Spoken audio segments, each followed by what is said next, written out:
ऐसे ऐसे हाँ। मतलब पढ़ने वाले लोग होते हैं, मतलब वो छुप छुप के पढ़ाई करते हैं कॉलेज में।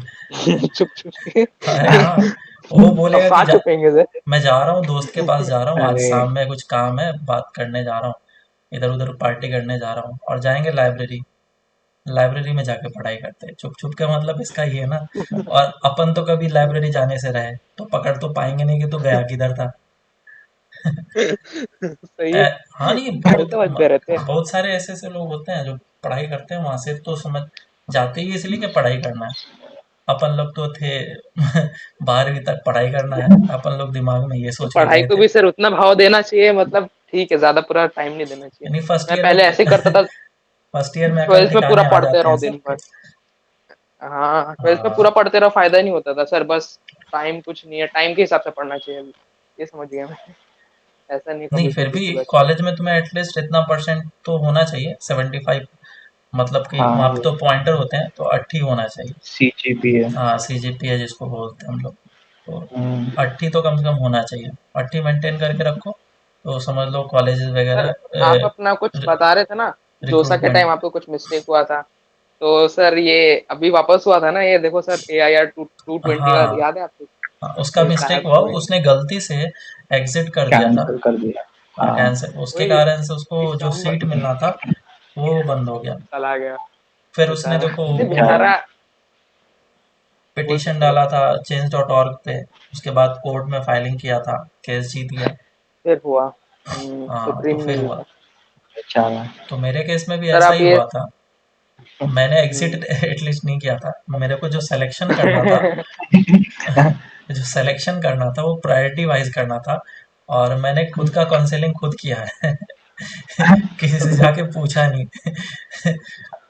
पूछना था मिल आप जा हम करके। लोग के टाइम तो सर हेल्प करो ना, हम लोग के टाइम पे हेल्प करोगे सर हाँ, आप? तुम पहले जेई तो निकालो। हेल्प तो तब वही करूंगा। तो सर, हाँ, एडवांस। हाँ एडवांस की बात।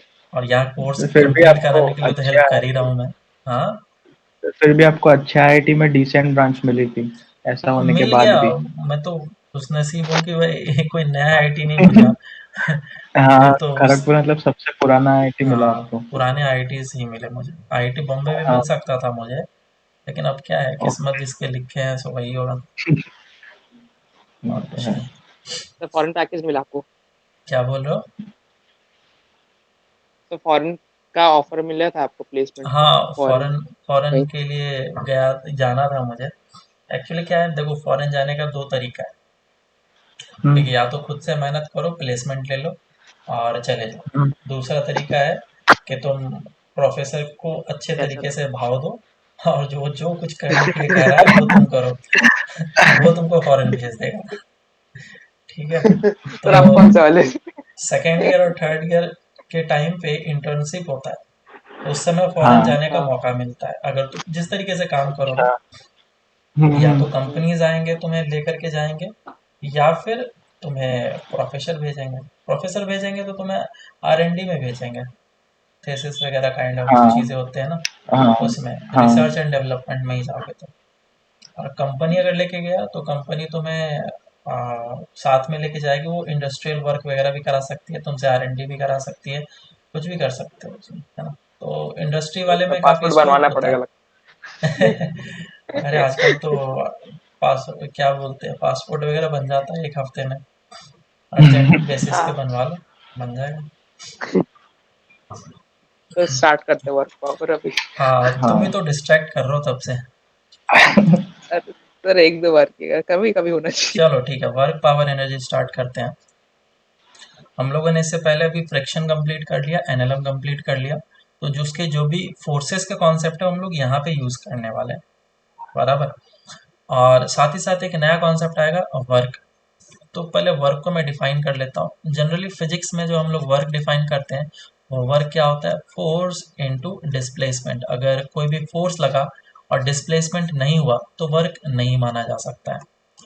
मान लो कोई भी एक कुली वाला है जो ट्रेन से तुम्हारा सामान लेकर के प्लेटफॉर्म से बाहर लेकर के निकला, और उसने तुमसे रुपए मांगा और तुमने देने से मना कर दिया। क्यों? क्योंकि भाई साहब उसने जो फोर्स लगाया perpendicular to the direction of displacement लगाया, तो वर्क तो हो गया जीरो। तुमने बता दिया उसको, देखो भाई तुमने 0 वर्क करा है, वहीं पे वो 1-2 लाफा दे देगा फिर। क्यों? क्योंकि बोलेगा कि भैया मेरे पसीने निकल रहे हैं, तुम्हारे इतने काम करे, रुपए तो तुम्हें देना पड़ेगा। तो दोनों दुनिया में अलग अलग वर्क का डेफिनेशन है। वर्क मतलब अगर फिजिक्स के तौर पे देखें तो जिस डायरेक्शन में फोर्स लग रहा है उस डायरेक्शन में डिस्प्लेसमेंट होना चाहिए। और अगर उसकी दुनिया में देखें तो वो मेहनत कर रहा है, अपनी एनर्जी को खपा रहा है किसी भी फॉर्म में, तो वो तुमसे रुपए लेगा। तो यहाँ पे अब तो हम लोग नॉर्मल स्टार्ट फोर्स कर के लेते पैसे हैं। लेता है। हाँ, क्या बोल रहे हो? नॉर्मल फोर्स के पैसे लेता हाँ है। नॉर्मल के लेता है वो। Work is equals to force into displacement होता है। इसमें मैं दो तीन चीजें बताना चाहूंगा। तो ये एफ को मैग्नीट्यूड से डिनोट कर रहा हूँ, एस को भी मैग्नीट्यूड से, एंड कॉस थीटा। और theta is the angle between the force vector and the displacement vector. ये चीज, तो ये सब चीज तुमने पढ़ा ही होगा। इसको हम लोग इस तरीके से भी ले सकते हैं, क्योंकि ये जो फोर्स है, फोर्स का दो कंपोनेंट होगा, एक एफ कॉस थीटा और एक कंपोनेंट होगा एफ साइन थीटा। और डिस्प्लेसमेंट इस डायरेक्शन में हो रहा है, तो इसके कारण से वर्क होता है, इसके कारण से वर्क नहीं होता है। तो इसको हम लोग एफ पैरेलल इनटू डिस्प्लेसमेंट लिख सकते हैं, ये वर्क का फॉर्मूला। तो थीटा अगर 0 डिग्री है तो वर्क कितना बनेगा, F is equals to sorry W is equals to F into S. और इस केस में वर्क जो होगा वो पॉजिटिव होगा मैग्नीट्यूड में और सबसे ज़्यादा होगा। जब theta is equals to 90 degree होगा तो उस केस में क्या हो जाएगा, वर्क 0 हो जाएगा। क्यों? क्योंकि डिस्प्लेसमेंट फोर्स के परपेंडिकुलर हो रहा है, या फिर कॉस थीटा कॉस 90 कितना हो जा रहा है, 0, इसलिए। और थर्ड वाले केस में अगर हम लोग देखें कि theta is equals to 180 degree है तो वर्क कितना हो जाएगा, minus of F into S. अब क्योंकि ये डॉट प्रोडक्ट है तो ये वर्क हमारा पॉजिटिव और नेगेटिव भी हो सकता है।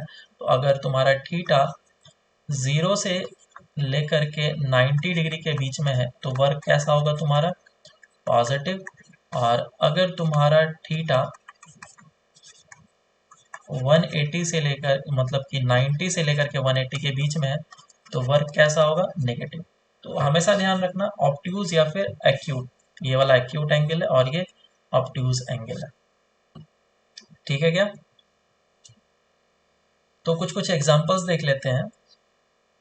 जैसे कि फॉर एन एग्जांपल, अगर ये एक रस्सी है और इसे मास अटैच कर दिया तुमने और इसको तुमने स्विंग करा, तो ये इस तरीके से मूव करेगा। तो इस टेंशन के कारण से जो वर्क होगा वो कितना हो जाएगा, 0 होगा। क्यों? क्योंकि जो टेंशन फोर्स लगेगा वो always perpendicular to the displacement लगेगा।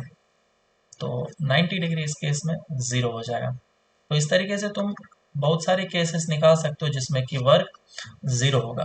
दूसरा चीज़ ये, जब कोई भी पर्सन है और वो अपने सर पे कोई भी मास लेकर के चल रहा है तो ऊपर की डायरेक्शन में लगेगा नॉर्मल, नीचे की डायरेक्शन में mg, लेकिन ये डिस्प्लेसमेंट इस डायरेक्शन में कर रहा है।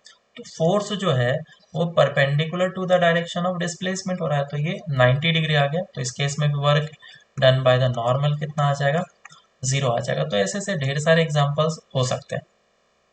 समझ में आ रहा है? Yes sir. अब जो मैंने फोर्स डिफाइन करा, सॉरी वर्क जो डिफाइन करा, W is equals to F dot S, इसमें कुछ बातें हैं जो कि मैं बता देता हूँ। क्या है कि हर एक जगह पे ये सब चीज़ें नहीं बताए जाते और लिखा भी नहीं होता। तो F जो है दिस इज फोर्स, F को क्या बोलते हैं, दिस इज फोर्स वेक्टर। और जो S होता है डिस्प्लेसमेंट, और डिस्प्लेसमेंट किसका लेते हैं हम लोग, डिस्प्लेसमेंट ऑफ द ब्लॉक। अगर बोल रहे हो तो गलत है, डिस्प्लेसमेंट हम लोग जो लेते हैं, displacement of the point of application of force. ये चीज़ इंपॉर्टेंट है। इसमें जो डिस्प्लेसमेंट होता है वो point of application of force का लेते हैं, not the displacement of the block. जैसे कि ये थोड़ा सा अजीब टाइप का लग रहा होगा देखने में, तो मैं इस पे एक एग्जांपल दे देता हूँ, तुम्हें समझ में आ जाएगा। मान लो कि मेरे पास एक ब्लॉक है एम मास का और इस पे मैं फोर्स लगा रहा हूँ, एफ फोर्स। तो क्या ये डिस्प्लेस करेगा क्या? नहीं। तो वर्क डन बाय फोर्स कितना हो जाएगा, 0 हो जाएगा। लेकिन सोचो अगर ब्लॉक के जगह पे मैंने एक स्पंज ले लिया है ना, स्पंज ले लिया और इस पे मैं फोर्स लगा रहा हूँ, तो बोलो क्या ये डिस्प्लेस होगा और वर्क डन बाय हाँ फोर्स सर। जीरो होगा या नहीं होगा? इस केस में non zero. Work done by force zero नहीं होगा। क्यों? क्योंकि ये थोड़ा सा कंप्रेस हो जाएगा और ये डिस्प्लेस हो जाएगा। समझ में आया? तो point of application of force देखेंगे, अगर देखा जाए कि ये ब्लॉक मूव किया, नहीं बिल्कुल मूव नहीं किया, लेकिन point of application of force move किया, हाँ मूव किया, तो उसके कारण से वर्क होगा। ठीक है, इस केस में हर एक पॉइंट का डिस्प्लेसमेंट सेम होगा। क्यों? क्योंकि ये रिजिड ऑब्जेक्ट है, ये हमारा रिजिड ऑब्जेक्ट नहीं है। आई थिंक इतना क्लियर हो गया होगा, समझ में आ गया होगा। हाँ सर। ठीक है, यस सर।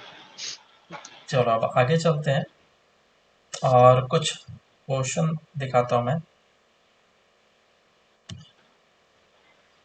तो पहले कुछ क्वेश्चन करो। ठीक है, सिंपल सिंपल क्वेश्चन दे रहा हूँ। वर्क डन बाय बहुत सारे फोर्सेस हो सकते हैं, नॉर्मल हो सकता है, टेंशन हो सकता है, फ्रिक्शन हो सकता है, और भी एमजी के कारण से भी हो सकता है, या फिर कोई एक्सटर्नल फोर्स। ये डिफरेंट फोर्सेस के कारण से वर्क हो सकते हैं। दो फोर्सेस के कारण से वर्क, अभी हम लोग कांस्टेंट फोर्स के कारण से वर्क देखते हैं।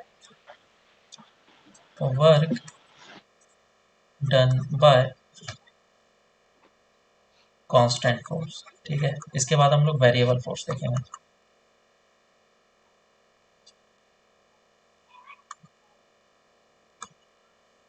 तो सिंपल सिंपल कुछ क्वेश्चन कर लेते हैं।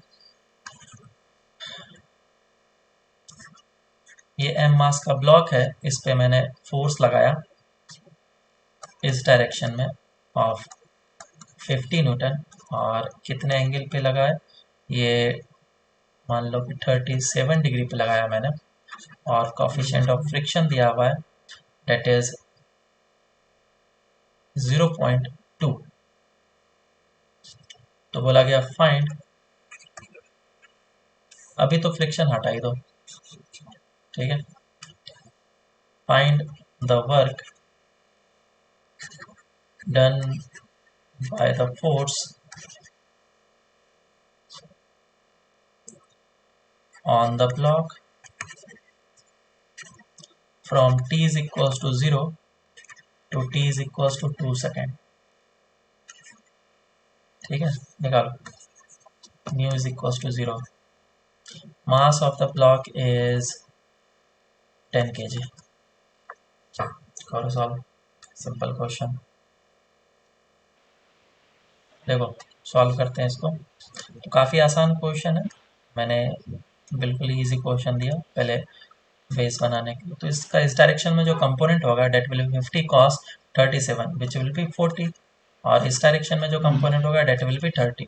इसका मास दे रखा है 10 kg, तो इतना लगेगा नॉर्मल इस डायरेक्शन में लगेगा।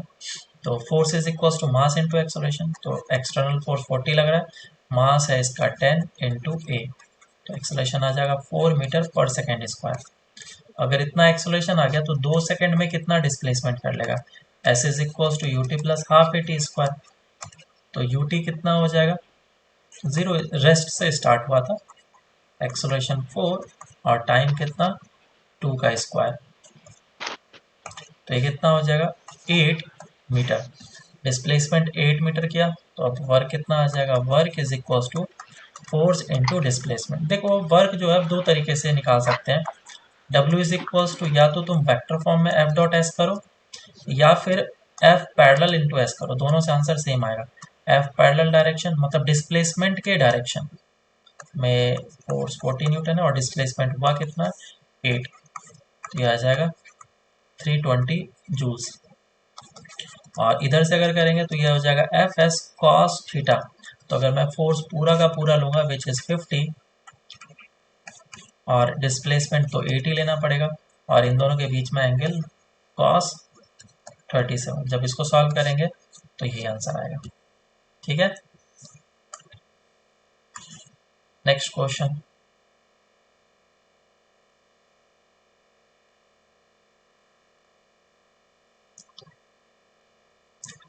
10 kg का ब्लॉक है, म्यू इज इक्वल्स टू 0.5 दे रखा है, और एक एक्सटर्नल फोर्स लगाया जा रहा है of 100 newton at an angle of 37। तो पूछा गया फाइंड द वर्क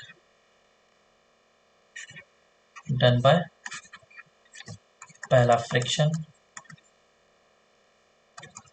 दूसरा नॉर्मल, तीसरा mg, चौथा force from t is equals to 0 to t is equals to 2 second.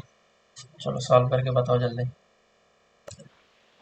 Easy question है, कैलकुलेशन बस सही करना। अगर तुम्हें फ्रिक्शन एनएलएम कॉन्सेप्ट क्लियर है तो इसमें बस एक पार्ट का कैलकुलेशन और होता है, इससे ज़्यादा कुछ नहीं है। ये 10 kg का ब्लॉक है, 10g नीचे लगेगा, फोर्स इस डायरेक्शन में 100 न्यूटन लग रहा है।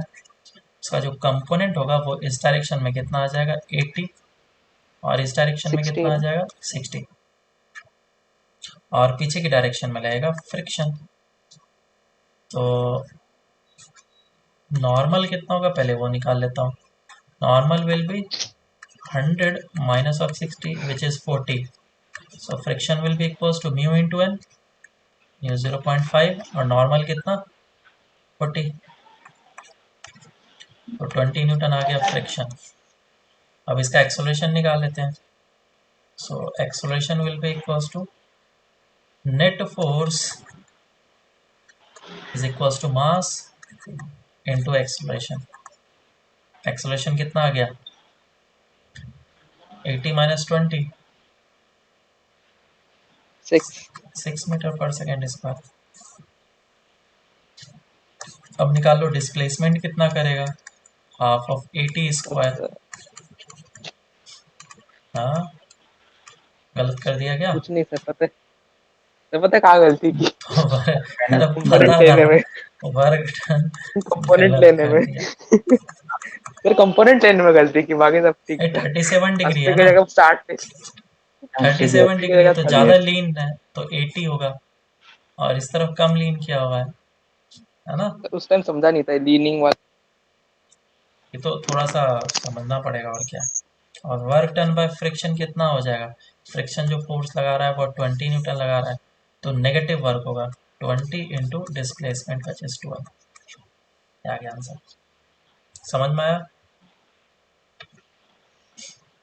यस नेक्स्ट क्वेश्चन देता हूँ, इस बार गलती मत करना। सर एक ये सर लो, एक सेकंड तो रुको, थोड़ा सा ऊपर करूँगा। अरे यार कितना चाहिए। सर अभी थोड़ा टाइम ज्यादा वेस्ट नहीं करेंगे ना सर, वापस देखेंगे लो लो करो। इसलिए।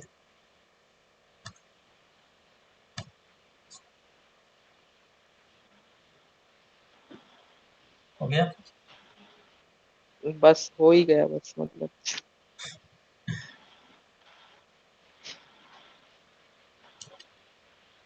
हाँ सर हो गया। नेक्स्ट क्वेश्चन ऐसा है,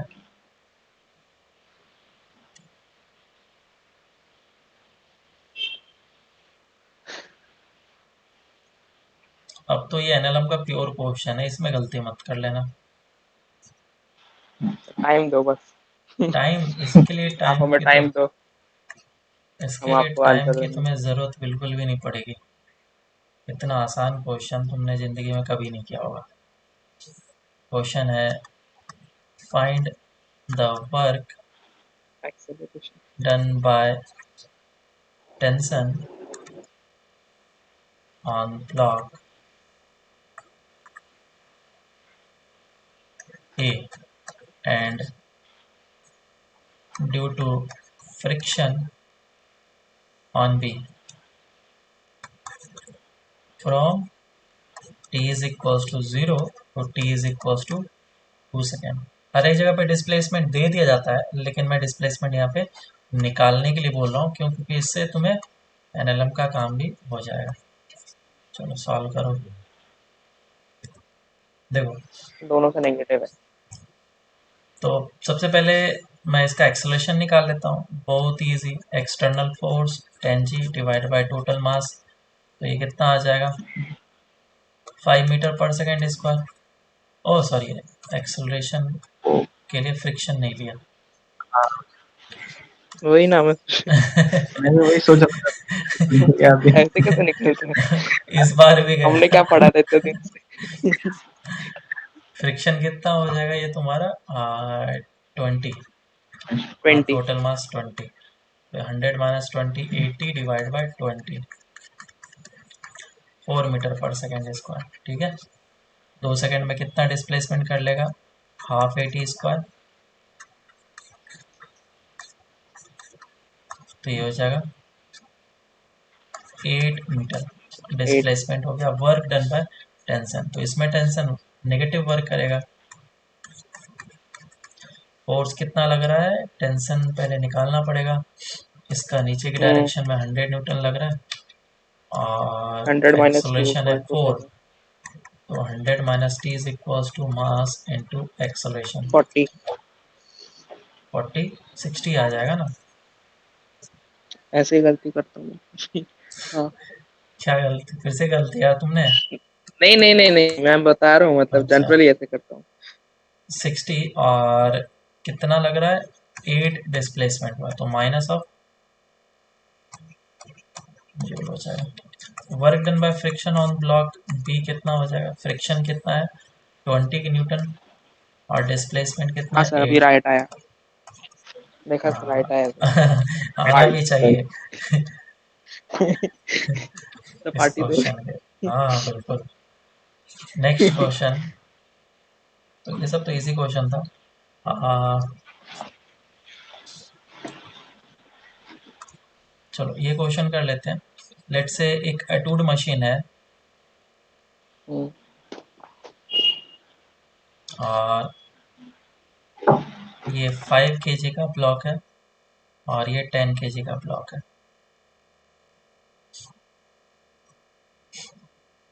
और ये फ्लोर है। आ,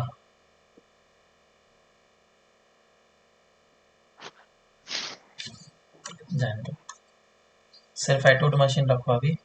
और बोला गया find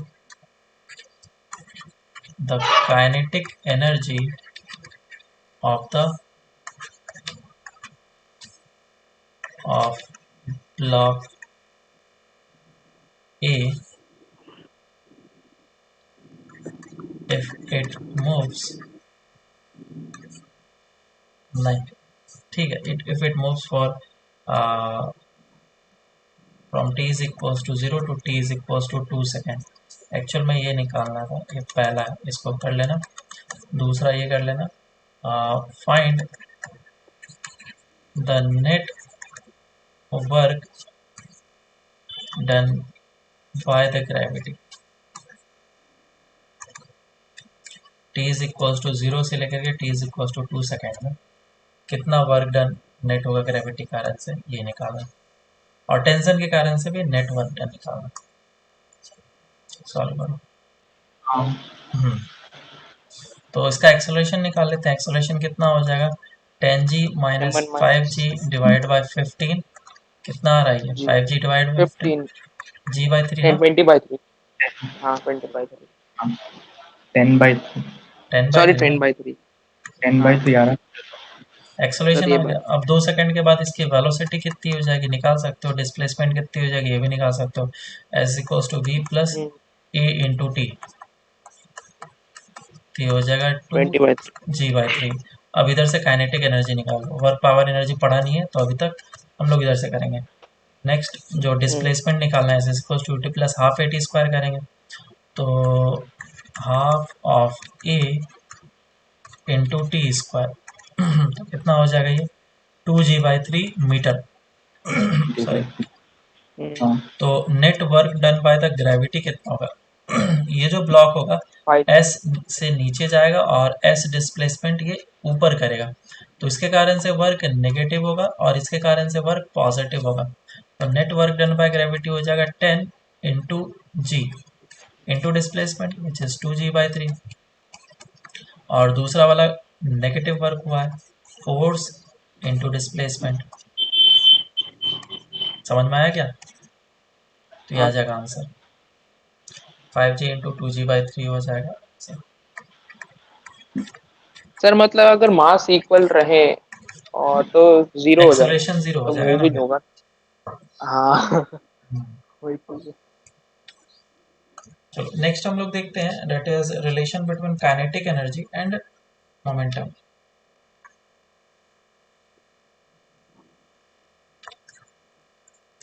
kinetic energy and momentum.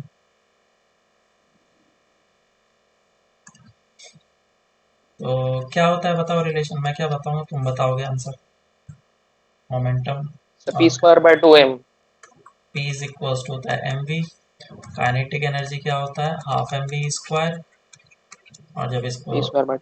है ना, E इज इक्वल्स टू लिखते हैं हम लोग, ये हो जाएगा half mv square divided by m। तो E इज इक्वल्स टू हो जाएगा p²/2m। तो इधर से मैं लिख सकता हूँ that p is equals to root under of 2m into A. ये इक्वेशन तुम लोगों ने केमिस्ट्री में भी यूज किया होगा। हाँ हाँ, एटॉमिक ठीक स्ट्रक्चर। है, बेसिक सा चीज़ है। चलो अब इस पे क्वेश्चन कर लेते हैं। बोला गया कि if the kinetic energy of A particle increases by 11%, then find the percentage change in momentum. Solve करो। डायरेक्ट एरर मेथड से तो नहीं कर सकते। 5.5 नहीं, वो तो स्मॉल की हो जाए। देखो क्या है कि इनिशियल मोमेंटम, मान लो कि इनिशियल टाइम पे मोमेंटम था पी नॉट और काइनेटिक एनर्जी था ई नॉट, और फाइनल टाइम पे मोमेंटम मुझे निकालना है और काइनेटिक एनर्जी कितना हो जाएगा, 11% तो ऐड करना पड़ेगा ना, ठीक है क्या। 1.1। तो ई नॉट प्लस 0.11 ई नॉट।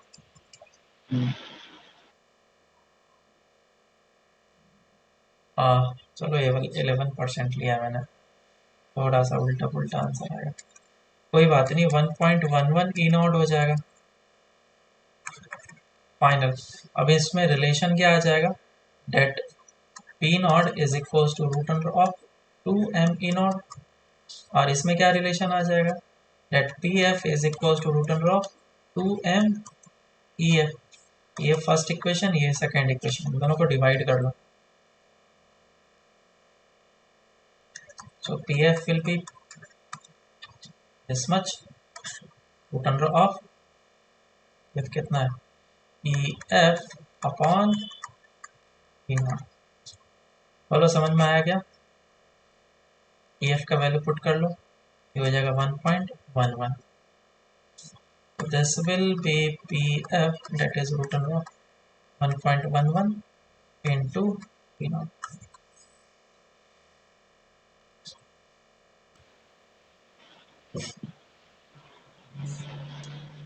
इस बार हम लोग काइनेटिक एनर्जी को चेंज करते हैं। Let's say if the kinetic energy is increased by 2%, then find the change in momentum. Solve करो।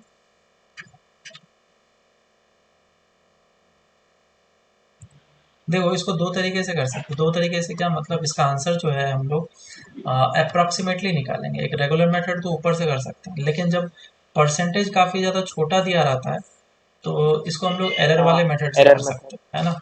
ये मैं रेगुलर डिफरेंशिएट क्लास में करना। नहीं बताता हूँ, अभी तुम लोग रिपीटर हो इसीलिए बता रहा हूँ। तो एरर का मेथड क्या होता है, ये हमारा रूट अंडर ऑफ 2m और रूट अंडर ऑफ ई होता है, ठीक है। तो दोनों साइड स्क्वायर कर लो, P square is equal to 2m divide by 2m कर लो और ई आ जाएगा। तो इधर आ जाएगा delta E by E is equals to delta m by m plus of delta P by T, यहाँ पे माइनस साइन आएगा। जब एरर करते हैं तो सबको ऐड करते हैं हम लोग, और ये 2 सामने आ जाएगा, क्योंकि मास हमारा कांस्टेंट है तो चेंज हो नहीं सकता है, तो ये तो 0 ही होगा। तो delta E by E is equals to 2 into delta P. Delta P कितना है? ओके, काइनेटिक एनर्जी में चेंज फाइंड किया है। करना है। अब तो ठीक है, ये डेल्टा ई दे रखा है, परसेंटेज है, तो इसको दोनों साइड में 100 से 2 by मल्टीप्लाई कर 100। लो। 100 से मल्टीप्लाई करो, ये हो जाएगा 2 is equals to 2 into delta P by P into 100। मुझे ये टर्म निकालना है, ठीक है। तो कितना आ जाएगा? Percentage increase in momentum will be equals to 1%। ये आएगा आंसर, ठीक है क्या? सर जब डिनोमिनेटर में रहता है वो भी प्लस में जाता है ना, जैसे आपने मास को नेगेटिव लिया है। ये चीज मैंने क्या बताया, जब एरर लेते हैं तो एरर के टाइम पे सबको प्लस कर लेते हैं, आपने माइनस क्यों लिया फिर? माइनस क्योंकि डेल्टा इस एम जगह बाई। पे माइनस लेना है मुझे, इफेक्ट देखना है। अगर सपोज मास को भी डिक्रीज या इंक्रीज कराया होता तो इसका इफेक्ट नेगेटिव में जाता। हम लोग एरर जब निकालते हैं तो प्लस करते हैं। कॉन्सेप्ट समझ में आया? सर वापस बताना। देखो P इज इक्वल्स टू क्या है हमारा, सॉरी ई वाला ले लो। P is equals to P square by 2m P है, स्क्वायर बाय 2। दोनों साइड लॉग ले लो। Yes sir. ln E is equals to हाँ। ln minus of ln 2m। अब इसको डिफरेंशिएट करेंगे तो क्या ये चीज नेगेटिव में रहेगा? हाँ या ना? हाँ। Yes sir. है ना? या। ये चीज आ जाएगा। ओके। तो माइनस साइन इसलिए आया क्योंकि इफेक्ट को देखता है वो, ऑलवेज मास इंक्रीज हो रहा है डिक्रीज हो रहा है, इफेक्ट को देखता है तो उसमें लगाना पड़ेगा। लेकिन जब एरर होता है तो एरर में मुझे मैक्सिमम एरर निकालना होता है, और मैक्सिमम के लिए हम लोग इसमें ये भी प्लस और ये भी प्लस देते हैं, ठीक है। अच्छा, वो नकली मेथड है, मतलब कि वो एरर फाइंड करने के लिए रहता है और ये इफेक्ट हाँ, को देखने मुझे के लिए। मैक्सिमम एरर चाहिए, तो इसमें भी मैक्सिमम एरर चाहिए और इसमें भी मैक्सिमम एरर चाहिए, और दोनों मैक्सिमम एरर एक को तरीके से ऐड करेंगे। मैग्नीट्यूड ऐड करते हैं, हाँ, एरर का मैग्नीट्यूड, मैग्नीट्यूड। बिल्कुल। तो एरर के लिए हम लोग ये काम करते हैं, एरर मेजरमेंट के लिए। लेकिन यहाँ तो हमें परसेंटेज चेंज निकालना है, जो कि पॉजिटिव में भी हो सकता है नेगेटिव में भी हो सकता है, ठीक है। तो ये बेसिक सा चीज था, बता दिया। अब आगे चलते हैं हम लोग, डेट इज कंटिन्यू, कौन सा, वेरिएबल फोर्स के कारण से वर्क निकालते हैं, वर्क डन बाय वेरिएबल।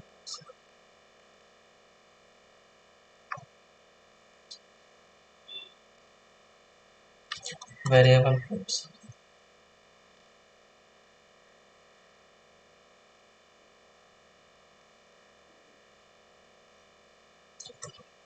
तो वेरिएबल फोर्स के कारण से वर्क हम लोग कैसे निकालते हैं, उसका फॉर्मूला क्या है? W is equals to integration F dot ds, और ये इंटीग्रेशन के अंदर डॉट प्रोडक्ट है, ध्यान रखना, डॉट प्रोडक्ट। तो या फिर हम लोग ऐसे लिख सकते हैं, वर्क डन जो होगा, अगर फोर्स को वेक्टर फॉर्म में लिख दूं मैं, है ना, फोर्स वेक्टर फॉर्म में क्या होगा, F X I cap plus F Y J cap, और डिस्प्लेसमेंट जो होगा वो दो डायरेक्शन में होगा, एक एक्स डायरेक्शन में और एक वाई डायरेक्शन में।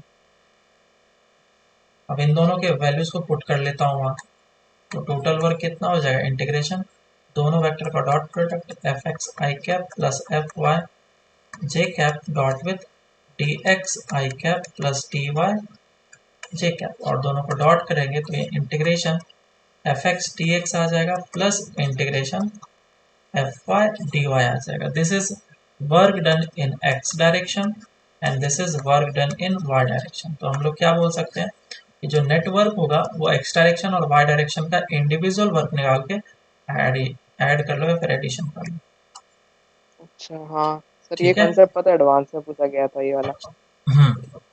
अभी देखो और भी चीज पढ़ेंगे, तो इस चीज को याद रखना कि हम लोग डायरेक्टली वर्क को इस तरीके से भी ले सकते हैं, W इज इक्वल्स टू जो इंटीग्रेशन स्केलर रहते हैं ना। F X D X and F Y D Y. So work done in X direction कितना होगा, integration F X D X, और वर्क डन वाई डायरेक्शन में कितना होगा, integration F Y D Y. Next इसमें आता है area under the curve. Area under the curve, क्योंकि तुमने एरिया पढ़ रखा है ना, मैथ्स में पढ़ रखा होगा। अगर हमारे हाँ। पास ये एक्स एक्सिस है और ये वाई एक्सिस है, तो इस ग्राफ के अंडर का जो एरिया है उसको कैसे दिखाते हैं, ए इज इंटीग्रेट इक्वल टू करते हैं। इंटीग्रेशन वाई डी एक्स, हम्म, बराबर। तो मैंने क्या करा, एक ग्राफ बनाया, किसके बीच में ग्राफ बनाया, फोर्स वर्सेस डिस्प्लेसमेंट के बीच का ग्राफ बनाया, और उसका ग्राफ ऐसा आया। तो मैं अगर इसका एरिया लूँ from x is equal to 1 से लेकर के x इज इक्वल टू 2 तक का, ये जो एरिया देगा वो एरिया क्या निकलेगा, बेसिकली वर्क डन, है ना, हाँ work done by the force. कौन सा एक्सटर्नल फोर्स, जो भी फोर्स लग रहा है, ये वाला फोर्स, ये वाला। वर्क का सर, फॉर्मूला ये क्या होता कंफ्यूज है, होता है। Integration F X D x, जो कि तुम अगर इसके साथ कंपेयर करो तो सिमिलर दिख रहा है, ठीक है क्या। Yes sir. अगर ऊपर होगा एरिया तो पॉजिटिव लेंगे और नीचे होगा तो नेगेटिव हाँ लेंगे। जैसे कि ये एरिया पॉजिटिव होगा तो ये वर्क पॉजिटिव कहलाएगा, लेकिन अगर एरिया नीचे है तो ये वर्क कैसा होगा, नेगेटिव वर्क होगा, ठीक है। सर, बोलो। थोड़ा ये क्लियर करो sir, work done by internal force और एक्सटर्नल फोर्स, मतलब बोलते हैं जीरो होता है work done by internal force, कब जरूरी नहीं कब है कि ऐसा कोई इंटरनल केसेस फोर्स रहता है? ऑलवेज, देखो जरूरी नहीं है कि इंटरनल फोर्सेस के कारण से वर्क हमेशा जीरो ही हो, नेट वो नॉट इक्वल टू जीरो भी हो सकता है। देखो जैसे कि मान यस। लो ये फ्रिक्शन है, दो ब्लॉक रखा हुआ है एक दूसरे के ऊपर, और इस पे फोर्स आगे लग रहा है, तो इस पे जो फ्रिक्शन लगेगा आगे की डायरेक्शन में लगेगा, और इस पे जो फ्रिक्शन लगेगा वो पीछे की डायरेक्शन में लगेगा, है ना। तो ये जो फ्रिक्शन, अगर हाँ सिस्टम ले लिया मैंने, तो ये जो फ्रिक्शन है वो कैसा हो गया, इंटरनल फोर्स, और ये जो हाँ कैपिटल एफ फोर्स है दिस इज एक्सटर्नल फोर्स। तो friction always equal in magnitude and opposite in direction होता है, लेकिन जब फ्रिक्शन लिमिटिंग होगा, मतलब मैक्सिमम से कम लग रहा होगा, स्टैटिक फ्रिक्शन लग रहा होगा, तो इस पे जो वर्क होगा वो आगे की डायरेक्शन में होगा, और वो उतना ही होगा जितना इस पे हो रहा है। लेकिन अगर इन दोनों के बीच में रिलेटिव मोशन होने लगा तो नीचे वाले का डिस्प्लेसमेंट ऊपर वाले का डिस्प्लेसमेंट कुछ और होगा, तो दोनों पे वर्क क्या होगा, डिफरेंट। क्लियर है। सर, तो उस केस में हम लोग का व्यू चेंज हो जाएगा ना सिस्टम लेने का, तब सिस्टम ले पाएंगे, मतलब अगर दोनों अलग से रिलेटिव हो रहे मुझे हैं क्या पता किसको तब क्या सिस्टम सिस्टम पूरे लिया का है, ले जब हम सकते हैं। लोग फोर्स लिखते हैं, F external is equals to m1 a1 plus of m2 a2, याद है, ये सिस्टम के लिए तो लिखते हैं हाँ हम लोग, ठीक है। मुझे नहीं पता वो क्वेश्चन में किस तरीके से सिस्टम लिया है, उसने बोला होगा कि ये दोनों पार्टिकल सिस्टम के अंदर है, ठीक है। यस। चलो तो ये हो गया हमारा, अब इसमें कुछ कर लेते हैं हम लोग क्वेश्चन।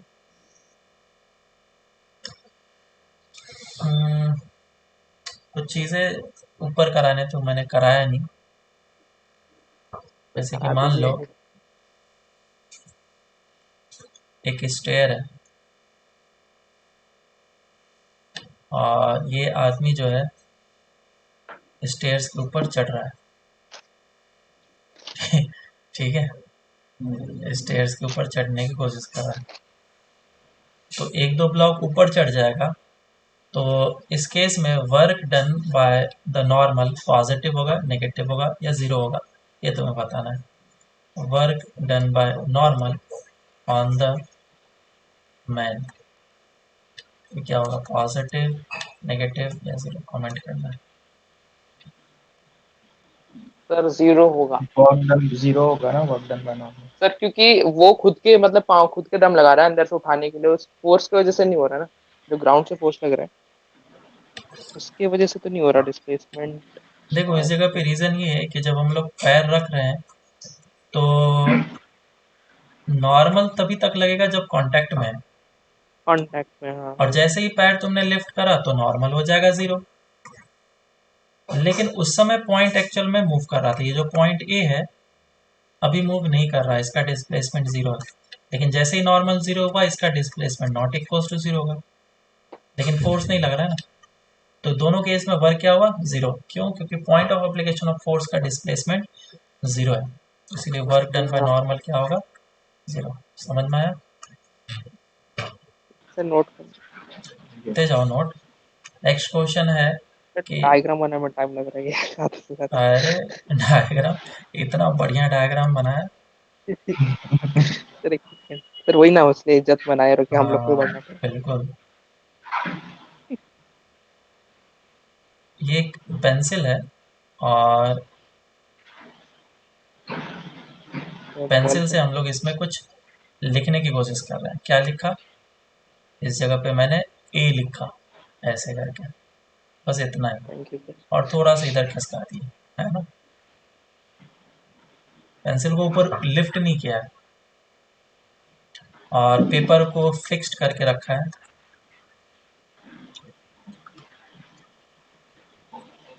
तो क्वेश्चन पूछा गया, find the work done by the friction on the tip of the pencil. Pencil के टिप पे जो वर्क होगा फ्रिक्शन के कारण से, वो क्या होगा, पॉजिटिव, नेगेटिव, 0, ये बताओ। तो पॉजिटिव सर, वो इक्वल एंड पॉजिटिव। अपोजिट आगे लगा रहे हैं ना, हाँ, हम डिस्प्लेसमेंट लोग चल होगा। रहे हैं वैसा। देखो पेंसिल जो है वो मूव करेगा, किधर मूव कर रहा है, आगे की डायरेक्शन में। लेकिन इस आगे। पे फ्रिक्शन किधर लगेगा, पीछे की डायरेक्शन में। तो वर्क कैसा होगा फ्रिक्शन के कारण से, नेगेटिव। अच्छा, समझ में आया? पेपर के कारण। पेपर फाइंड द के वर्क ऊपर। Done by the friction on the tip of the pencil. Okay. Work कैसा तो हो जाएगा, नेगेटिव। नेगेटिव। अब पूछा गया है कि same question, find the work done by friction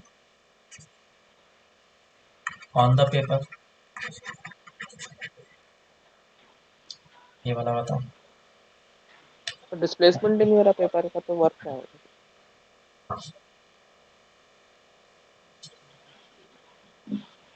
क्या होगा बोलो। जीरो होगा ना, डिस्प्लेसमेंट हो रहा है पेपर का नहीं ना। Work done by friction on the paper will be 0। क्यों? क्योंकि फ्रिक्शन तो लग रहा है, लेकिन जहाँ पे point of application of force है, उस जगह पे फ्रिक्शन लग रहा है, लेकिन उसका डिस्प्लेसमेंट नहीं हो रहा है। जब वो आगे मूव कर हाँ। गया, है ना, तो बेसिकली हाँ, तुम्हारा अच्छा। डिफरेंट पॉइंट का एप्लीकेशन होते जा रहा है, लेकिन डिस्प्लेसमेंट नहीं हो रहा है, तो इसीलिए फ्रिक्शन के कारण से वर्क होगा 0। तो यहाँ पे तुम देख सकते हो कि नेट वर्क डन क्या हुआ, 0 नहीं हुआ। आगे चलते हैं। अगर इसी क्वेश्चन में एक बॉल पेन दे दिया हुआ था, ठीक है, रोटेशन। हाँ, इफ सर बहुत पहले पूछा था doubt. Use ball pain in place of pencil, तो दोनों के लिए बताओ। सब बॉल पे ने तो, वो जो निप पे वो बॉल है, और बॉल हाँ, पे तो एक पॉइंट पॉइंट ऑफ कांटेक्ट एक छोटा सा ही है, मतलब उसका डिस्प्लेसमेंट रोलिंग हो रहा है ना, तो रोलिंग हो रहा है तो उसका वो नहीं होगा क्या, डिस्प्लेसमेंट। क्या होगा, डिस्प्लेसमेंट नहीं होगा। सर एक सेकंड ना, गलत है, रोल कैसे होगा ना। पेंसिल इस तरीके से, पेन है ना, बॉल पेन, इस तरीके से जाएगा।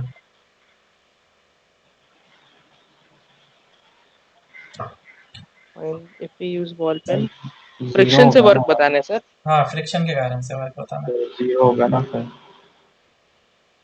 ये मैंने उस पहले अच्छा। वाले वीडियो में बताया है। इस हाँ फ्रिक्शन वही के सब कारण वही से वेट वर्क होगा 0। हाँ तो क्यों समझा होगा नहीं तो 0? समझे। क्योंकि ये प्योर रोलिंग कर रहा हाँ प्योर रोलिंग का है ना? रोटेशन नहीं आती है। तो हाँ फ्रिक्शन तो लगेगा, ऐसा नहीं कि फ्रिक्शन नहीं लगेगा, फ्रिक्शन लगेगा, लेकिन point of application of force change हो रहा है कंटिन्यूसली। ठीक है, फ्रिक्शन 0 नहीं हुआ है। ये जब रोल करता है तो ये पॉइंट उठ करके यहाँ पे आ जाएगा। अब ये इस लोकेशन पे फ्रिक्शन नहीं लगेगा। क्यों? क्योंकि ये जो पॉइंट है ए, वो इस जगह पे आ चुका है और वहां पे फ्रिक्शन लग रहा है। तो समझो रीजन क्या है फ्रिक्शन वर्क 0 होने का, क्योंकि point of application of force का डिस्प्लेसमेंट नहीं हो रहा है। Displacement 0 of point of application of force. ठीक है, तो ऐसे ऐसे ढेर मतलब सारे। Point of application of force बताएंगे मतलब क्या है? देखो, जैसे कि मान लो आरबीडी वगैरह में क्वेश्चन आएगा, क्या मैं बोलूँ, जैसे कि ये एक डिस्क है, ठीक है, 3 पॉइंट्स ले लो ए बी सी। मान लो कि फ्रिक्शन जो है पीछे की डायरेक्शन में लग रहा है, बराबर। तो अभी फ्रिक्शन किस जगह पे लग रहा है? बी पॉइंट पे, और रोल इसी डायरेक्शन हम्म। में कर रहा है मान लो। तो क्या होगा अब, ये बी पॉइंट जो है वो पीछे चला जाएगा और ए पॉइंट इस जगह पे आएगा। फ्रिक्शन अब कहाँ पे लग रहा है? ए पे लग रहा है। तो ये पॉइंट पे फ्रिक्शन तो लगा ही नहीं बी पे। जब डिस्प्लेस कर रहा है तो फ्रिक्शन तो ए पे लगने लग गया। डिस्प्लेस कर रहा है तो डिस्प्लेस ऊपर हुआ मतलब वो, लेकिन तो वो फोर्स को तो ऐसा नहीं हुआ फोर्स लग मतलब। रहा है क्या? डिस्प्लेस तो हुआ, फोर्स लग रहा है क्या अब इस पे?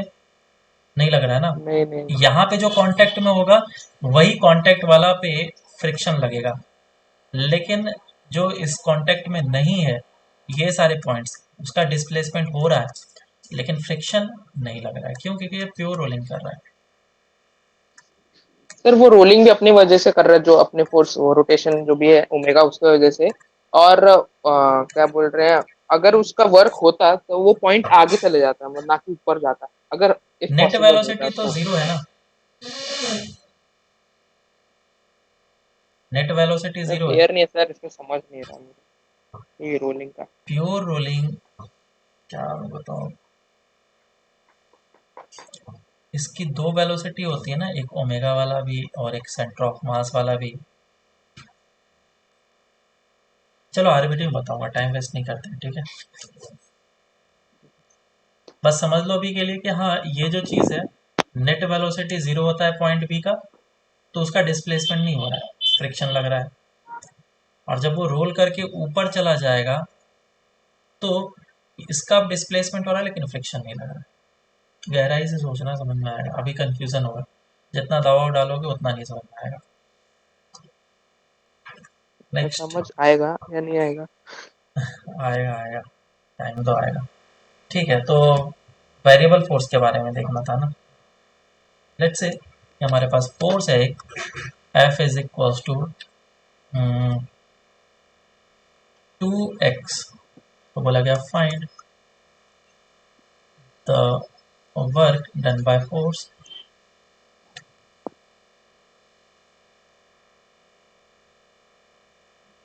From x is equals to 2 to x is equals to 4 metre. अगर कोई भी ब्लॉक है, इस ब्लॉक पे फोर्स लगाया गया ये, और 2 मीटर से लेकर 4 मीटर तक मूव कराया गया, तो वर्क कितना होगा? सॉल्व करो जल्दी से, बहुत इजी क्वेश्चन।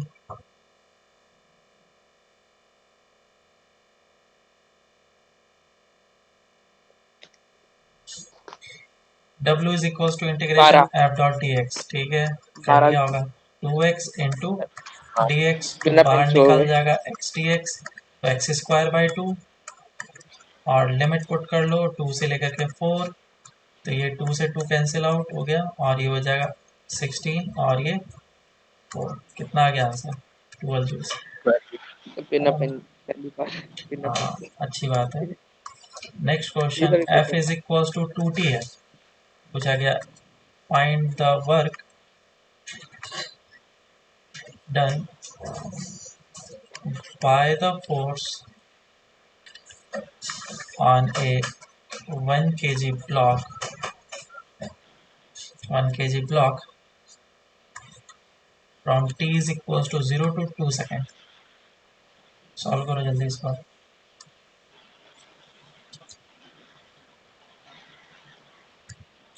तो देखो इस जगह पे फोर्स तुम्हें दे रखा है और कैसे वर्क निकालना पड़ता है। Work is equals to integration F dot D X करते हैं। जैसे फोर्स लिखा हमने 2t और ये लिखा dx, लेकिन t का इंटीग्रेशन x के रेस्पेक्ट में नहीं हो सकता है। तो अब हम लोग क्या करेंगे, f is equals to mass into acceleration which is 1 into A. So a is equals to 2t। अब इसको मैं लिखूंगा, निकालूंगा वेलोसिटी। रेस्ट से स्टार्ट हुआ तो वेलोसिटी कितना आ जाएगा, 2t square by 2, it is 2। और ये हो जाएगा dx by dt, that is t square. So dx is equals to t square dt लिख सकता हूँ मैं। अब इसके वैल्यू को कितना रिप्लेस किलो कर मोल है? लेता हूँ मैं यहाँ पे, 2t और t स्क्वायर dt। कांस्टेंट बाहर निकल गया और ये आ गया t क्यूब dt। तो आंसर कितना आ जाएगा, t रेज टू पावर 4/4। और लिमिट कहाँ से जाएगा, 0 से लेकर के 2 तक आएगा आंसर। अब तो चेंज इन द मोमेंटम हाँ, स्क्वायर तुम बाय तो टू अभी एम वो से। कर रहे होगे ना, मुझे पता है वो नहीं, सब। P square by two M से क्या है, उससे हो रहा है। नेक्स्ट क्वेश्चन, मान लो कि एक फोर्स है कुछ इस तरीके से दिया गया है। नहीं तो ये क्वेश्चन करो, एक्स एक्सिस और वाई एक्सिस गिवन है और किसी ब्लॉक पे फोर्स किस तरीके से लग रहा है वो दे रखा है, एक्स डायरेक्शन में और ये एक्स एक्सिस।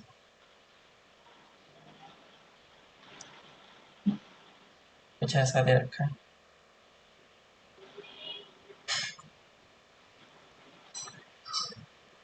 ये x इज इक्वल टू 2 है और ये 10 है।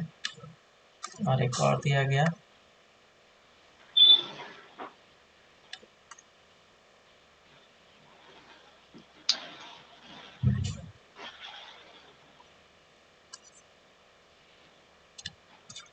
y डायरेक्शन का फोर्स जिस तरीके से।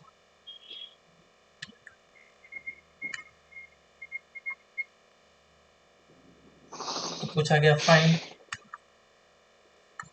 The net work done by force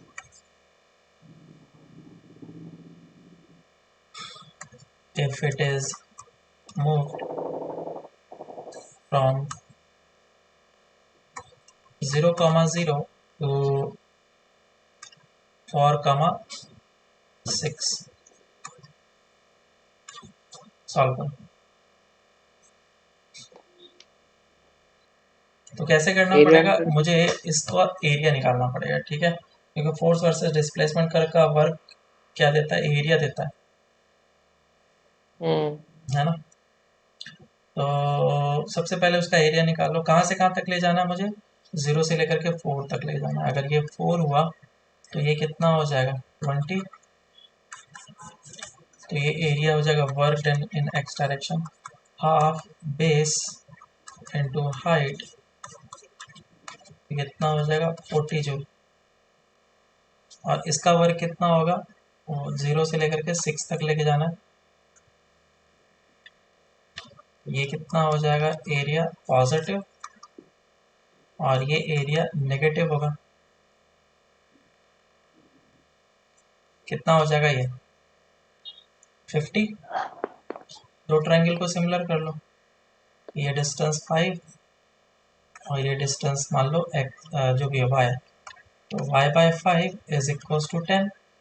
तो y इज इक्वल्स टू 50। समझ में आया। तो वर्क डन जो y में होगा वो कितना होगा, half base into height minus of half base into height.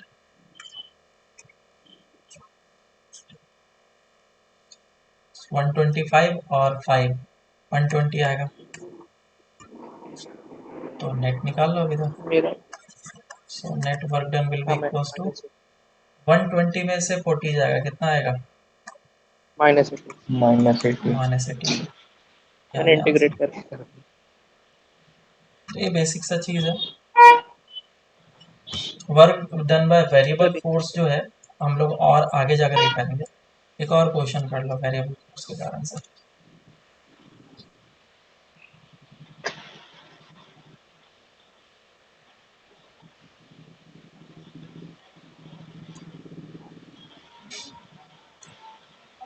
मान लो कि इस जगह पे पुली लगा हुआ है और ये फोर्स एफ लगाया जा रहा है और इस जगह पे ब्लॉक है।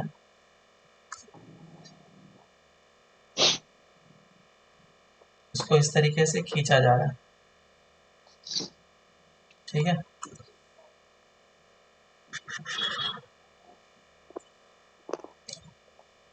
ये काइंड ऑफ रिंग है जिसका मास m है और इसे खींचा जा रहा है इस रस्सी से। फ्रिक्शन लेस से एज्यूम कर लेना और इसका रेडियस r दिया हुआ है। तो बोला गया कि जब ये a से b पे पहुंच जाएगा तो f के कारण से वर्क कितना होगा। Find the work done bye f if the ring moves from a to b। Solve करो। सर एक सेकंड, थोड़ा टाइम। अरे मम्मी आराम से, एक सेकंड सर, देखो इसको इस क्वेश्चन को थोड़ा थोड़ा सा। अलग तरीके से सोचो, क्योंकि जैसे जैसे ये ब्लॉक ऊपर जाते जाएगा वैसे वैसे एंगल चेंज होते जाएगा, है ना। क्योंकि हाँ डिस्प्लेसमेंट वो इधर करेगा और फोर्स लगेगा इधर, बराबर। हाँ, कम हो रहे हैं। Yes sir. तो एंगल देखो उस हिसाब से चेंज होते जा रहा है ना। तो डिस्प्लेसमेंट इधर हो रहा है, फोर्स इधर लग रहा है, तो मुझे वर्क निकालने में बहुत प्रॉब्लम होगा। लेकिन इसका दूसरा तरीका है कि तुम इस जगह से स्टार्ट किए हो और ये रस्सी इस जगह पे है, फोर्स एफ लगाया जा रहा है, हम्म, तो इस पॉइंट का डिस्प्लेसमेंट देखो कितना हुआ, है ना। ये कितना आगे गया ये देखो। तो ये जो रस्सी का लेंथ होगा उतना ही तो आगे जाएगा और इस रस्सी का लेंथ हाँ, कितना होगा, √2r। तो वर्क कितना हो जाएगा, फोर्स इंटू डिस्प्लेसमेंट। समझ में आया। सही था, हाँ। अच्छा। ये ये सही था सर। सर एक सेकंड। चलो अब इरोडो का एक क्वेश्चन कर लेते हैं, इसके बाद फिर हम लोग इसमें आगे बढ़ेंगे। नेक्स्ट टॉपिक कर लिया। सर हाँ, बस एक सेकंड। एक मिनट।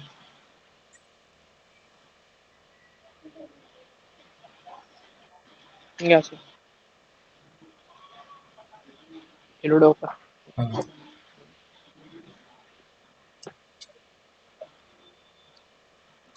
क्वेश्चन ऐसा है कि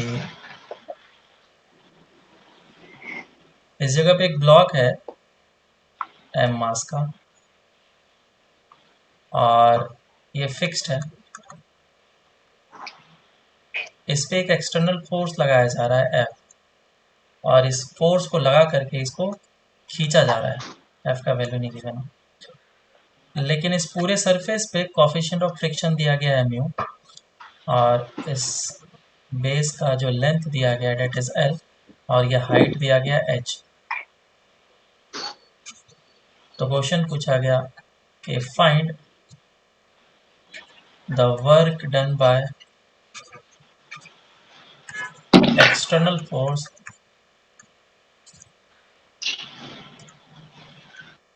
on moving it from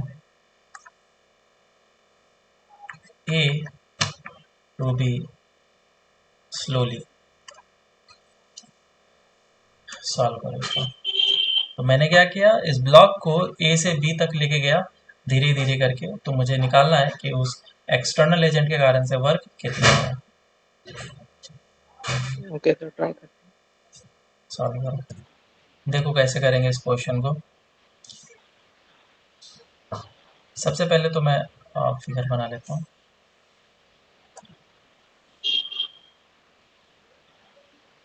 कैसा भी होगा सरफेस वगैरह,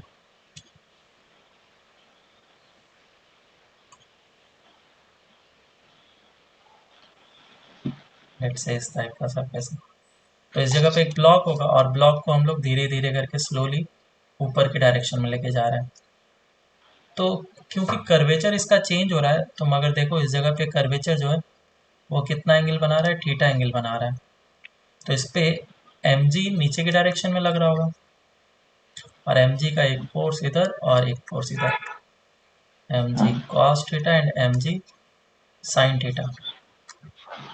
और पीछे की डायरेक्शन में फ्रिक्शन भी लग रहा होगा क्योंकि इसको मैं ऊपर की डायरेक्शन में खींच करके लेके जा रहा हूँ, न्यू एनर्जी पीछे की डायरेक्शन में फ्रिक्शन भी लगा। क्योंकि मैं इसको स्लोली खींच करके लेके जा रहा हूँ तो क्या इसका एक्सेलरेशन जीरो होगा? स्लोली का तो ये मतलब होता है। तो मैं बोल सकता हूँ this F will be equals to M G sine theta plus of friction, और फ्रिक्शन मैक्सिमम लग रहा होगा which will be equals to mu M G cos theta. अब क्योंकि थीटा चेंज हो रहा है इसीलिए एफ जो फोर्स है हमारा दैट इज वेरिएबल। तो वर्क डन का फॉर्मूला क्या होता है? Integration of F dot D S, यही होता है। तो फोर्स ये मेरे पास है which is M G sine theta plus mu M G cos theta into D S. तो देखो डी एस इसी डायरेक्शन में लग रहा है, कर्वेचर की डायरेक्शन में ही, और एक्सटर्नल फोर्स भी इसी डायरेक्शन में लग रहा है। डिस्प्लेसमेंट और दोनों के बीच में एंगल जीरो है इसलिए डॉट प्रोडक्ट में वो चीज़ हो गया, हट गया। लेकिन जो डिस्प्लेसमेंट हो रहा है, तो डिस्प्लेसमेंट दो डायरेक्शन में हो रहा है, एक एक्स डायरेक्शन में हो रहा है और एक वाई डायरेक्शन में हो रहा है डिस्प्लेसमेंट। तुम इस चीज़ को समझो, इस समय ये जो थीटा एंगल है इसके साथ एंगल बना रहा है, तो डी एस कॉस थीटा क्या होगा? डी एक्स, और डी वाई फिर कितना हो जाएगा? डी एस साइन थीटा, आया ना? तो जब मैंने इसको इसके यस साथ सर। मल्टीप्लाई करा तो ये कुछ इस टाइप का दिखेगा, M G into D S sine theta. दिख रहा है क्या? Mu M G hmm. Into D S cos theta. अब बोलो कि क्या वैल्यू पुट कर सकता हूँ मैं इसका? इसका वैल्यू क्या पुट किया जा सकता है? डिस्प्लेसमेंट रूट ओवर, मतलब डी वाई, डिस्प्लेसमेंट ही वेरिएबल है ना। और ये हो जाएगा म्यू एम जी, और इसका वैल्यू क्या पुट किया जा सकता है? D x. dx। अब जो जो कांस्टेंट है वैल्यू उसको बाहर निकाल लो, एम जी कॉन्स्टेंट है बाहर निकल गया, इंटीग्रेशन डी वाई बचा, और म्यू एम जी कॉन्स्टेंट है इसको भी बाहर निकाल लेंगे, ये आ जाएगा mu M G integration D X. तो y का इंटीग्रेशन कहाँ से कहाँ तक जाएगा? y हाइट है, जीरो से लेकर के h तक जाएगा, और x क्या चीज़ है? x हमारा लेंथ है, तो जीरो से लेकर के l तक जाएगा। जब इसको इंटीग्रेट करेंगे तो आंसर आ जाएगा M G H plus of mu M G L. So this is the work done by the friction. इस फॉर्मूले को याद रखना है क्योंकि ये अचानक से आ जाता है, सॉल्व करने की मुझे ज़रूरत नहीं। एक फॉर्मूला तभी लगा सकते हैं जब हमारा स्लोली लिखा हो, स्लोली का मतलब कि एक्सेलरेशन ज़ीरो है और वेलोसिटी भी नियरली इक्वल्स टू ज़ीरो है, ठीक है? वेलोसिटी है नहीं उसके पास। तो ये वाला जो चीज़ है this is work done by the gravity minus of M G H, and ये वाला जो चीज़ है ये है work done by the friction which is minus of mu M G. तो mainly work done by friction तुम्हें याद रखना है, वो इतना होता है। समझ में आया? ओके, आगे चलते हैं। Work done by pseudo force.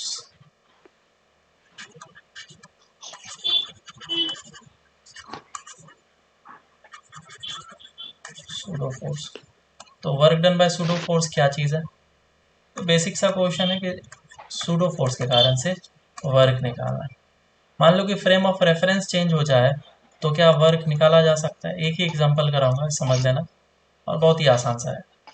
मान लो कि तुम्हारे पास एक 10 kg का मास है, ब्लॉक है, और इस पे फोर्स लगा रहे हैं हम लोग, लेट से 50 न्यूटन का फोर्स लगा रहे हैं, और तीन फ्रेम ऑफ रेफरेंस है, एक, दो और ये तीन। लेकिन तीनों फ्रेम ऑफ रेफरेंस में कुछ इस तरीके से वैल्यूज गिवन है। इसका वेलोसिटी 0 है और एक्सेलरेशन भी 0।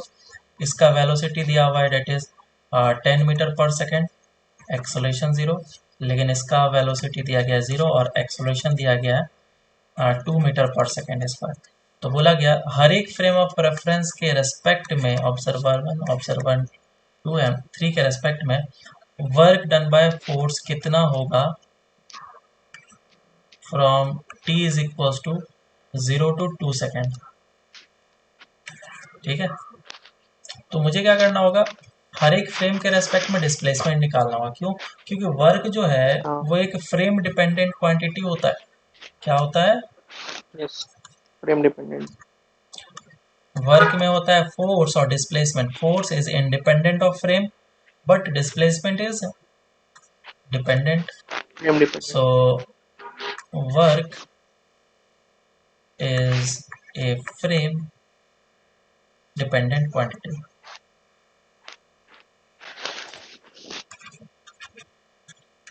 फ्रेम पे डिपेंड करेगा।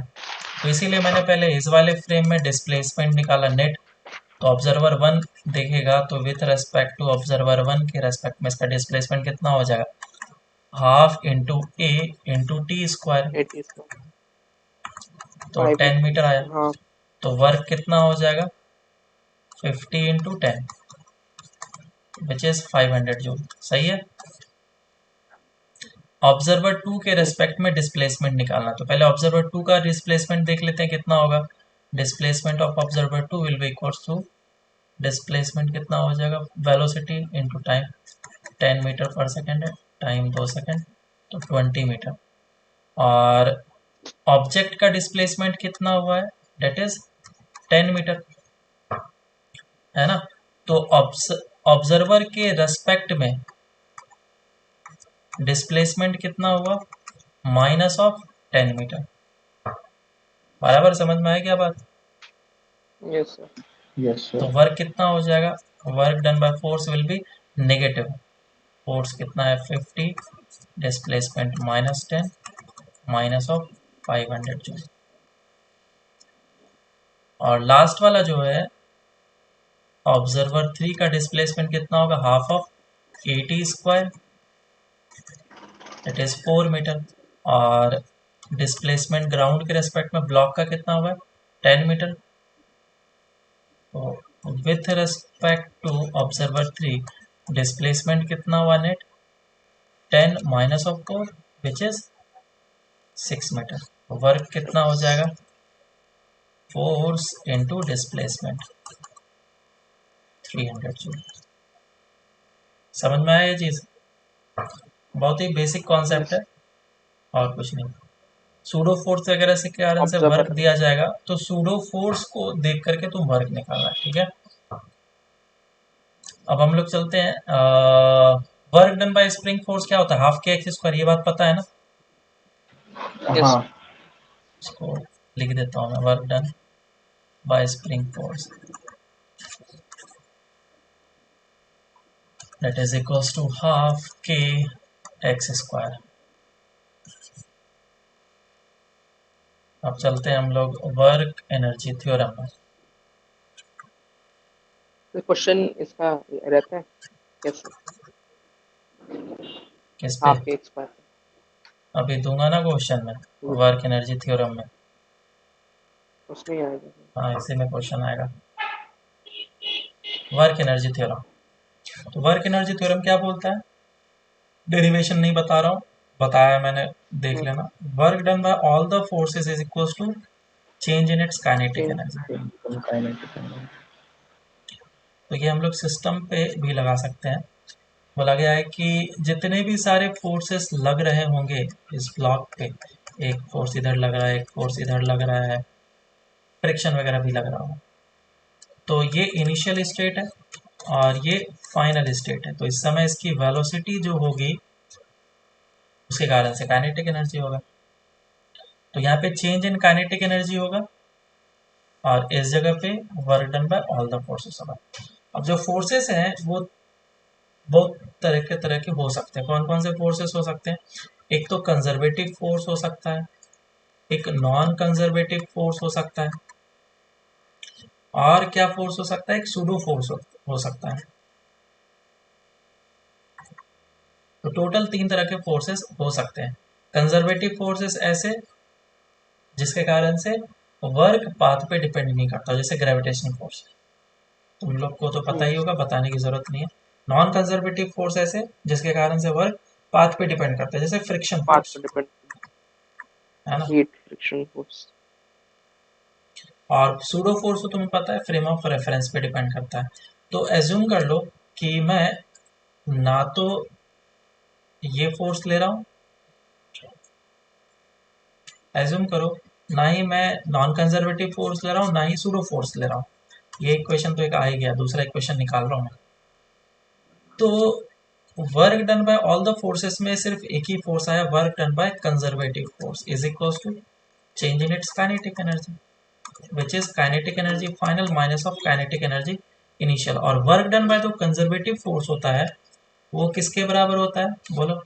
पोटेंशियल एनर्जी के चेंज टर्म्स इन में लिखो, potential, UI minus UF. Change in potential energy,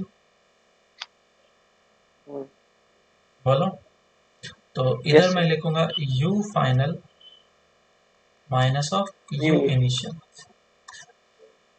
और जब मैं फाइनल वाले को एक तरफ लेके आऊँ और इनिशियल वाले को एक तरफ लेके आऊँगा तो कुछ ऐसा दिखेगा, u initial plus of k initial is equal to k final plus u final, आया ना। इसको हम लोग बोलते हैं हाँ, mechanical energy. Conservation. Mechanical energy initial is equal to mechanical energy final, और इसे हम लोग मैकेनिकल एनर्जी कंजर्वेशन को, और कंजर्वेटिव फोर्स में हाँ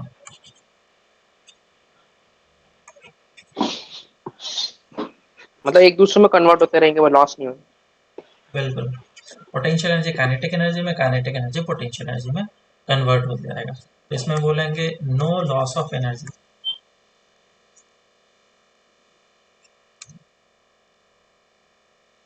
और मैकेनिकल एनर्जी हम लोग इसको बोलते हैं, this is mechanical energy is basically equals to potential energy plus kinetic energy का समेशन।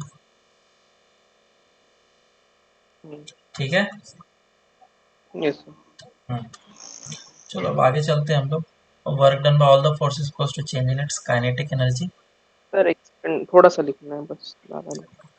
हाँ ये वाला।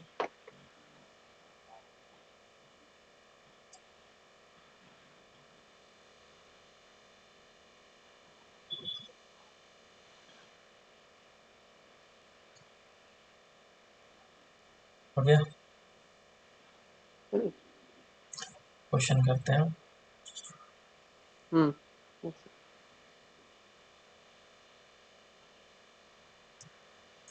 एक सिंपल सा क्वेश्चन पहले कर लेते हैं।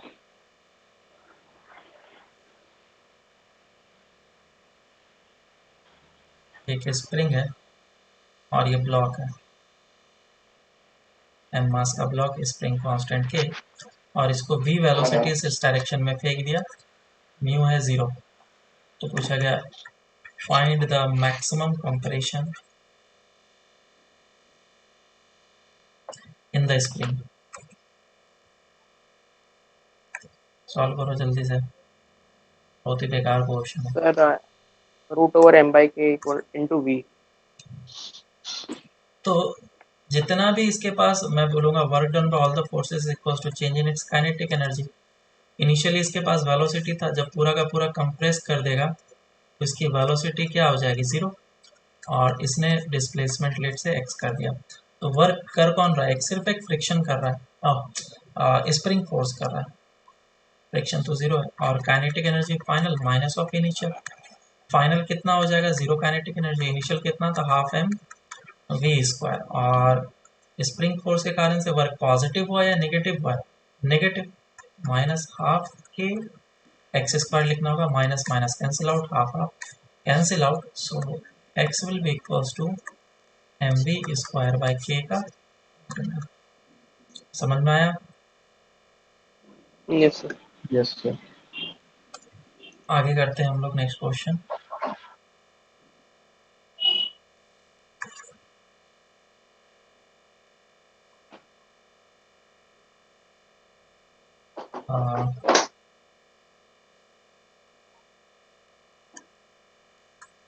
Find the velocity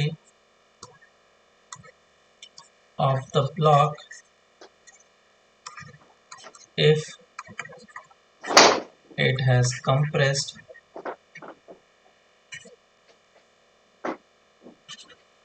half of the maximum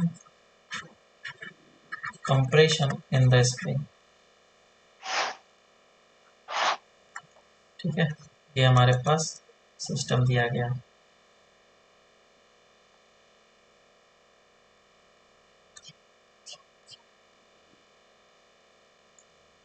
चलो सॉल्व करो इसको। Mu is equal to 0।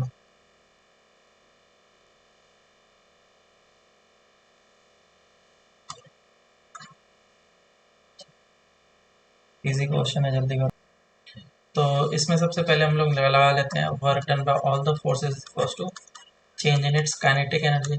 Work कौन करेगा? सिर्फ एक स्प्रिंग फोर्स, और kinetic energy final minus of initial. बोला गया है जब टोटल कंप्रेशन का आधा हुआ है x/2, तो उस समय उसकी वेलोसिटी कितनी होगी ये निकालना है। तो this will be half of m v square, जो कि मुझे निकालना है, और ये हाफ ऑफ एम, ये वाला वी नॉट ले लेता हूँ, वी नॉट का स्क्वायर, क्योंकि गिवन। और वर्क डन पर स्प्रिंग फोर्स कितना हो जाएगा? Half k x square. तो आधा डिस्प्लेस करा है, कितना हो जाएगा? देखो मैंने इधर से निकाला हुआ है डिस्प्लेसमेंट x, इसका अगर हाफ होगा तो x/2 ये हो जाएगा, which is 1/2 root under of m v square by k. और इसी को मैं हाफ के एक्स स्क्वायर से निकालूंगा, तो आ जाएगा half k x square 1/4 into m v square by k, m v square by k. तो अब इसी को सॉल्व कर लेना, कैसे कैंसिल आउट हो जाएगा, एम से एम चला जाएगा, हाफ से हाफ चला जाएगा, और कितना बच गया? ये वी स्क्वायर बाय, मतलब वी नॉट स्क्वायर बाय 4, और plus of v not square, sorry ये नेगेटिव है, तो वी स्क्वायर आ गया तुम्हारा इधर से 3/4 वी नॉट स्क्वायर, है ना? ये सर √3/2 क्या आ गया आंसर? तो इस तरह के क्वेश्चंस वगैरह हो सकते हैं। एक क्वेश्चन में देता हूँ, नेक्स्ट क्लास में करेंगे अभी, क्योंकि इसके वर्क पावर एनर्जी के और भी 2-3 क्वेश्चन करेंगे। एक अच्छा सा क्वेश्चन है, क्वेश्चन दिया गया है कुछ ऐसा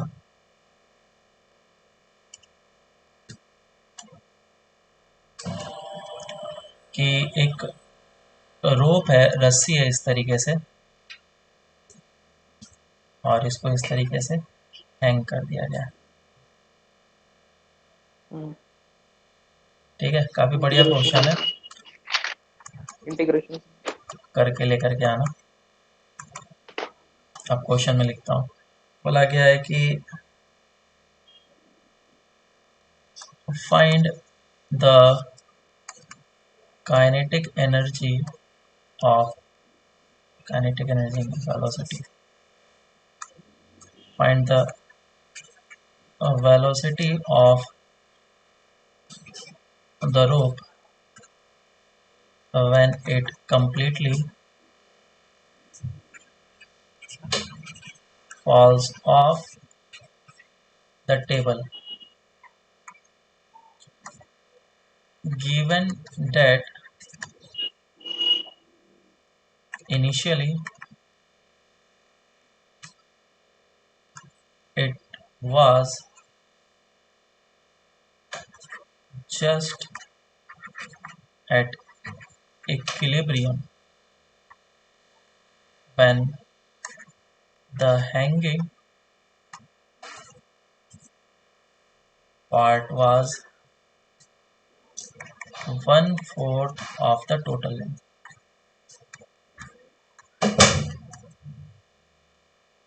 और हल्का सा पुश दिया गया, इसका मास दे रखा है m और लेंथ दिया गया है l। और हल्का सा थोड़ा सा पुश दिया गया इस डायरेक्शन में ताकि ये स्लाइड करना स्टार्ट कर जाए। तो अब तुम्हें ये चीज़ निकालना है, ठीक है। नेक्स्ट क्लास में इसको सॉल्व ठीक करके लेके आना, फिर हम लोग आगे कंटिन्यू करेंगे। कुछ एससीबी के क्वेश्चंस भी होंगे, उसको भी करेंगे। होमवर्क में वर्क पावर एनर्जी टिल्टॉट तक कर लो, ठीक है। और हमारा फ्रिक्शन कंप्लीट हो गया ना? हाँ फ्रिक्शन हो गया पूरा। फ्रिक्शन कंप्लीट हो गया, एक टीपीपी कर लेना, एक टीपीपी नेक्स्ट जो भी हो कर लेना।